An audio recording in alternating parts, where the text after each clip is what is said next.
Last week, Jesus delivered to us the parable of the sower sowing the seed being the Word of God, the Gospel, Christ's teaching, and the soil being the different patches and conditions of our hearts, with a more or less fertile openness to receive the Gospel and bear a fruitful harvest.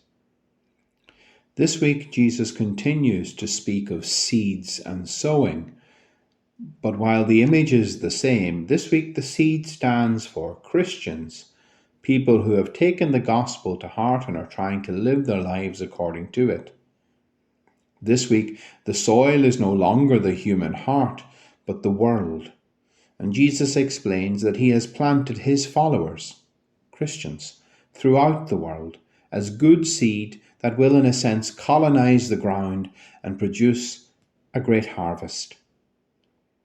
But he also speaks of bad seed, Darnel, which is sometimes called false wheat. This plant springs up and looks like wheat, and only when the plant is ready for harvest can it really be seen as false wheat, because it turns a different colour. I think it turns black, if I'm not mistaken. And another thing about darnel is that it's toxic if you should eat it or anything made from it.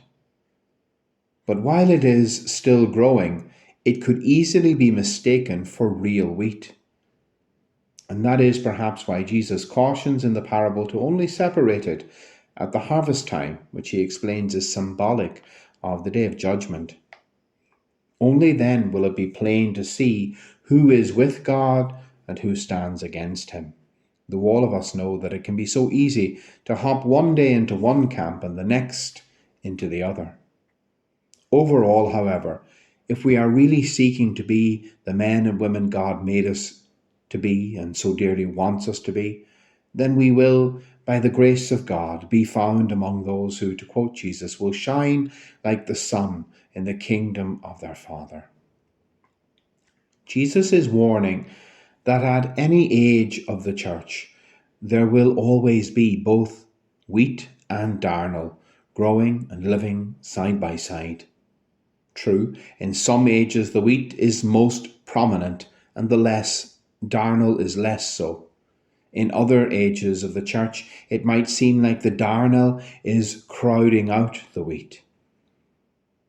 And none of us can really tell fully which is which, because, as it says in the Old Testament, one of the prophets says, "Man looks at appearances, but the Lord alone knows the heart."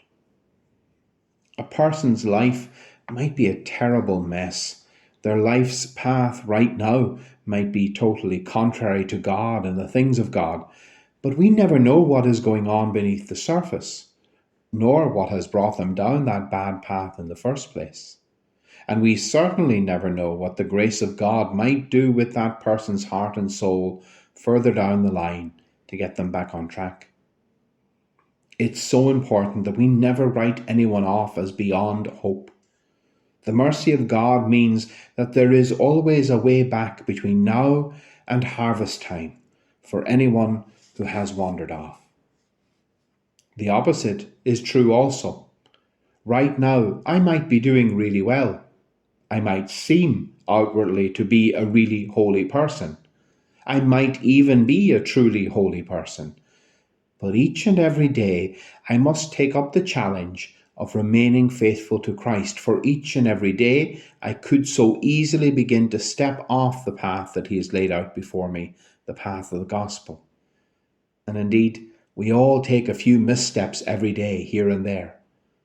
But left uncorrected, unrepented, we might find that step by step we are moving further and further away from the Lord, until we are so far away we can no longer hear his voice and have totally lost sight of him. Jesus' parable gives us several insights.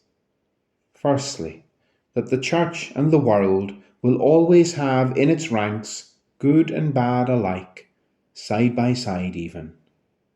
And so we should never be totally shocked at how far our human nature can fall from grace. May the good influence and encourage the bad, more than the bad should corrupt the good. Secondly, the insight Jesus gives is that only God knows the true sincerity which lies in the heart of each of us. As St. Francis of Assisi once said, "I am who I am in the eyes of God, nothing more, nothing less."